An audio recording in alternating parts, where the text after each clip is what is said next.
አድርጋ ሞተች፣ ተቀበረች። ልብ ይሰብራል።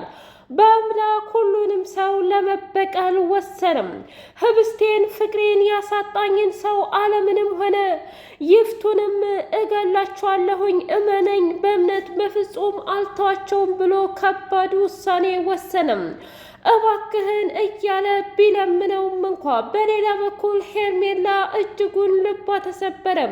ጓደኛዬ፣ አዎ በድዬሻለሁኝ፣ እባክሽን ይቅርታ አድርጊልኝ እባክሽ እያለች እምባ ከሮዬ ብትልም እንኳ ህብስት ግን ከሞተችበት መቃብር ፈንቅላ አልመጣችም። ህብስት ለመጨረሻ ጊዜ እራሷን ልታጠፋና ሲጥ ልታድርግ የወሰነች ጊዜ አምላኬ ሆይ በህይወቴ ማንም ሰው የለኝም፣ እኔ እንኳ በአምላክን ለአንዴና ለመጨረሻ ጊዜ ትወደኛለህ ሆይ ታፈቅረኛለህ ሆይ ብዬ ስጠይቀው አሁን ይሄ ምን ያደርግልሻል ብሎ ነበር ሰጥቶኝ የነበረው። ስለዚህ በአምላክ እንኳ አይወደኝም፣ እንደዛ ያስብልኛል ይወደኛል ብዬ ያስብኩት ሰው ለእኔ አንድም የሚቆረቆር ሰው የለም። ከዚህ በኋላ የመኖር ትርጉሙ ምንድን ነው? አምላኬ ሆይ ይበቃኛል ብላ አለች። ስቃይና መከራ በቃኝ። የእናቴን ፎቶ ሳይቀር ይፍቱ ስራ እንደዛ ቅድድድና ብሽክትክት አርጋ ስትጥለው ከዚህ በኋላ ስቃይና መከራ የለም፣ ሁሉንም ነገር እማዬ እነግርሻለሁኝ መጣሁኝ እያለች እንዳይምሮ በሽተኛ እያደረጋት ሁሉ ጸጉሯን እየነጫጨችና ፊቷን እየቧጨረች እስከምትታነቅበት መንገድ ድረስ እየለፈለፈች ብቻዋን ሄደች። በአምላክ ቤት ሲመጣ እኔ ምልህ ያች ልጅ የት ናት ብሎ ሲል የት ልትሆን ትችላለች? ቀበጣችሁ ልጃችሁ መቼ የምትሆነው መኝታ ክፍል ወይም ደግሞ እየጻፈች ነው ብሎ ሲል አይ እየጻፈችማ አይደለም መኝታ ክፍሏም አይደለችም፣ አልጋው እኮ ትናንትና ማታ እንዴት ተነጠፈ ነው ብላ አለች። ምን ማለት ነው? ይሄማ እቤት አላደረች ይሆናላ። ታዲያ እኔ ምን አገባኝ እኔ ምን ላድርግ ብሎ አላት። ምን እያልክ ነው አንተ ሰውዬ አብደሃል እንዴ ብላ ስትለው እኔ እኮ አላበርኩም፣ ግን ደግሞ ትክክለኛውን ነገር ነው የነገርኩሽ። አንቺ ራሱ ከኔ ምን ፈልገሽ ነው? እስኪ ባክሽን ተይኝ ተፋቺኝ ብሎ አላት። እኔ እኮ እንደዛ ማለት ፈልጌ አይደለም፣ ግን ደግሞ ያችን ላይ ማምጣት አለብህ። እሷ በህይወት ስትኖር ነው ገንዘቡ ሁሉም ነገር ለኛ ያስፈልገናል፣ እባክህ በአምላክ ብላ አለችው። አንቺ እንኳ አእምሮሽ ውስጥ ያለው ነገር ገንዘብ ገንዘብ ብቻ ነው፣ ይበቃሻል፣ እኔ ምንም የማቅልሽ ነገር የለኝም ብሎ ደመደመ። እንደዛ ከሆነ አባትህን ማለቴ እስኪ አለምን ጥራው ብላ አለችው። አለም ተጠርቶ ሲመጣ ምንድን ነው ሰዎች እንደዚህ በጧቱ እያጣደፋችሁ እየጠራችሁኝ ብሎ ሲል መሆንህን አንተ ደግሞ ሰዓቱ እኮ እረፍዷል፣ ህብስት የለችም ብላ ዜናውን ነገረችው። ምን እያላችሁ ነው? እንግዲህ በእምነት ጋር ስለምትሆን ደውሉላት፣ መቼም እዛ ጋ ነው ማለትም አዲስ ጮኛዋን ለማሽኮርመም ህዲያ ይሆናል ብሎ አለሙ ሲናገር እስኪ ልክ ልትሆን ትችላለህ ልደውልለት ብሎ ሲደውል እንዴ ምን ነው በጧቱ ደወልክሳ? ገና እኮ ከእንቅልፌ መነሳቴ ነው ብሎ ሲል አሁን ለቀልድ ቦታ የለኝም፣ እባክህን በእምነት ህብስት መታለች ወይ ብሎ ሲል አረ ትናንትና እኮ መታችሁ ከሄዳችሁ በኋላ በስልክ እንኳ አላወራንም፣ ምን እየተካሄደ ነው ብሎ በእምነት በጣም ደነገጠ። እስኪ ሄርሜላ ጋር ልደውልላት፣ ምናልባት እዛ ጋር ህዲያ ሊሆን ይችላል። አይ ሲመስለኝ ግን እሷ ጋር እንኳ የምትሄድ አይመስለኝም። ማለቴ ከዛ ሁሉ ክህደትና ከዛ ሁሉ ጭካኔ በኋላ ህብስት እንደዚህ አይነት ናት ብዬ አላስብም ብሎ ሲል አይ ህብስት እኮ በጣም የዋህና ምስኪን ናት፣ ምናልባትም ይቅር ያለቻት ከልቧ ሊሆን ስለሚችል ደውልላት ብሎ አለ። እንደዛ ከሆነ እደውልላታለሁኝ ብሎ ወደ ሄርሜላ ሲደውልላት ሄርሜላ መሆናችሁ ነው የተፈጠረ ነገር አለ እንዴ ብላ አለች። አዎ ህብስት የለችም። ምን ቆይ ምን እያላችሁ ነው? ያቺ ፍቱ ስራ ገላት እንዳይሆን ብቻ፣ ምክንያቱም እሷ ስለማትወዳት። እርግጥ ነው በእምነት እኔ ህብስትን እቀናባትና ሀብትና ንብረቷ በጣም ያንገበግበኛል፣ ግን ደግሞ እንድትሞት የምፈቅድ ሴት አይደለሁም። እኔ የምፈልጋታለሁ፣ እናንተም በያላችሁበት ፈልጉ ብላ እንግዲህ ዘመድ ከዘመዱ አህያ ካመዱ የሚባለው እዚህ ላይ ነው።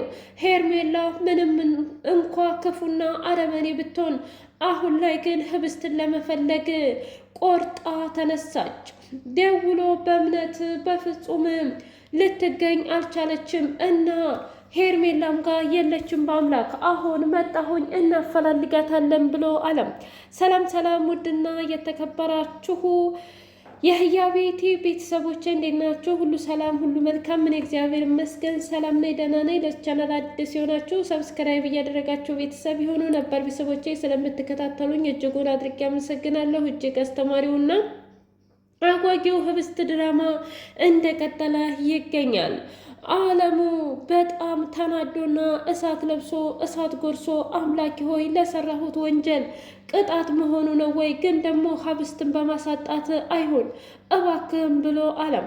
ይፍቱ ስራ ሀብስት ከመሞቷ በላይ ያንገበገባት ሀብትና ንብረቱ ነው። ጭራሽ ቀበሌ እንሂድና እናመልክት፣ ሴትዮዋ ልጅቷ እንደሆነች ሙታለች፣ ከሞተች ደግሞ ሞተች ነው እና እባክህን ሂደን ሀብቱን እናሳውጅ ብላ አለችው። አንቺ ሴትዮ አንቺማ ጤነኛ እንኳ አትመስለኝም። ምን እያልሽ ነው? ቢያንስ ቀብሯ እንኳ ይለቅና የምትፈልጊውን ነገር ታደርጊያለሽ ብሎ አላት። አይ እኔ የትም ቦታ አልሄድም፣ ደግሞ የዚህ ሁሉ ዋና መንስኤ አንቺ ነሽ፣ እንደውም አንቺ ነሽ በጣም አረመኔና ክፉ፣ እገልሻለሁ ብሎ ሲላት ይህንን ነገር እኮ የጀመርነው አንድ ላይ ነው አለ። ስለዚህ ሀብትና ንብረትህን አስብ፣ እንደውም ተገላገልኩ ብላ አለች። በአምላክ ቆይ አንቺ ሴትዮ ግን አብደሻል እንዴ? እንዴት ነው የሰው ልጅ በሰው ቁስል እንደዚህ የሚደሰተው? እሷ ስለሞተች እንዴት ነው የምትደሰችው? በጣም ታሳፍሪያለሽ ብሎ አላት። እና ታዲያ ምን እንዳደርግ ነው የምትጠብቀው? መቼስ እኔ ከመቃብር ፈንቅዬ ህብስትን አላመጣት፣ ያለው ነገር አሳውጆ ገንዘባችንን ወደ ራሳችን ማድረግ እንጂ ወራሽ የለም ብሎ ሲል ጀግናው በእምነት እኔ እኮ ልንጋባ ስንል የትውውቃችን ጊዜ የሆነ አጎታለኝ ግን ደግሞ በደንብ አንተዋወቅም ብላለች። ምን? አዎ የእውነቴን ነው፣ ግን ደግሞ ያን ያህል አይደለንም ብላለች።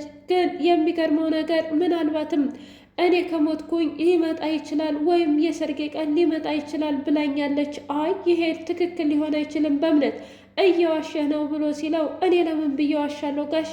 እውነቴን እኮ ነው፣ እንደውም አንድ ቀን ሁሉ ስታናግረው ሰምቻለሁ ብሎ ሲል ትሰማኛለህ? አሁን አጎት ተብዬው ድጋሜ ቢደውል እንኳን እመነኝ እንዳታነሳ፣ ካነሳህ ደግሞ የሚሆነው አንተ ነህ ብሎ አለው። ኧረ እኔ እንደዛ ካላችሁ እኔ ምን አገባኝ? ሲጀበር እሷ ነበረች ጓደኛ አይደል? እሷን ነው አጣሁኝ፣ ሌላው እንደፈለጋችሁ አድርጉ ብሎ ሄደም። ሄርሜላ እና አለም እንግዲህ ፍቅር እያጫወታቸው ይገኛል። በአምላክ ባልሽን በተቆጣጠርሽ እንጂ የሄርሜላን ሕይወት ከማመሰቃቀል ባልሽን ብትቆጣጠሪው በጣም ደስ ይለኝ ነበር ብሎ አላት። ምን እያልክ ነው? የኔ ባል ቁጥብና አንደኛ ነው፣ የትም ቦታ አይሄድም ብላ አለችው። ኧረ እባክሽ ለዛ ነዋ ታዲያ እንደዚህ የሚሆነው። ለማንኛውም እኔ ምን አገባኝ፣ አንቺ በፈለግሽው ነገር ብታደርጊም እኔ ግድ አይሰጠኝም። ዋናው ግን ያንቺ ሀብት ንብረት የምትይውን ነገር ብትታዩ ይሻልሻል። እባክሽ ሽፍቱ ስራ አርፈሽ ተቀመጭ ብሎ አላት። እንዴ ምን እያልክ ነው? እስከ ዛሬ እኮ የኖረችው እኛ ቤት ነው። አጎቷ እንኳ ቢመጣ ግድ የለኝም፣ እንደውም ሽባ አድርጌ አስቀምጠዋለሁ ብላ አለች። ምን? አዎ ካልሆነ እንደዚህ ነው የማደርገው፣ በቃ መሮኛል፣ ለምንድን ነው የማይገባችሁ ብላ ስትል፣ አረ እንደዛ ከሆነማ ጥሩ፣ አሁንም ቀጥሉበት፣ የእውነት በጣም ታናድዳላችሁ፣ በጣምም ታቃጥላላችሁ ብሎ በአምላክ ሄደም። እውነቱን ነው፣ እባክሽ ቢያንስ አንዴ እንኳ ሰማንያው ይውጣና ከዚያም በኋላ የፈለግነውን እናደርጋለን። የሚመጣ ዘመድም ሆነ ወዳጅም የሚመጣውን ማየት አለብን ብሎ አለ። ምን እያልክ ነው? የምሬን እኮ ነው። የግድ እሱን አይተን የሚፈጠረውን ነገር እናደርጋለን በኋላ እንጂ በፍጹም አሁን የምታደርገው ነገር ትክክል አይደለም፣ እባክሽም ብሎ አላት። እንግዲህ ህብስትዬ የእውነት ስለሞተች እጅጉን ልብ ይሰብራል፣ እጅጉንም ታሳዝናለች። እኔ መኖር በቅቶኛል። ከዚህ በኋላ ማንንም ሰው ወደ ህይወቴ ማስገባት አልፈልግም። ይሄው በአምላክ እንኳ ስላልፈለገኝና ስላልወደደኝ አይደለም እንዴ ሁልጊዜ እያስመሰለ ከሁለት ሰው ጋር የሚኖረው? አንድ ጊዜ ከማየና ከባዬ ጋር፣ አንድ ጊዜ ደግሞ ከኔ ጋር። ስለዚህ ይሄ ህይወት በቃኝ ብላ አለች። እናንተስ በህብስት ቦታ ብትሆኑ ምን ታደርጉ ነበር ውዶቼ? የእውነትስ ይች ልጅ ትሞት ይሆን ወይስ ደግሞ በአምላክ ወይስ በእምነት ነው የሚደርስላት? ወይም ደግሞ ያ ጓደኛ ይሆን የሚለውን በቀጣይ ቪዲዮ ይዘን እንመጣለን። ሼር፣ ላይክ፣ ሰብስክራይብ አይረሳው።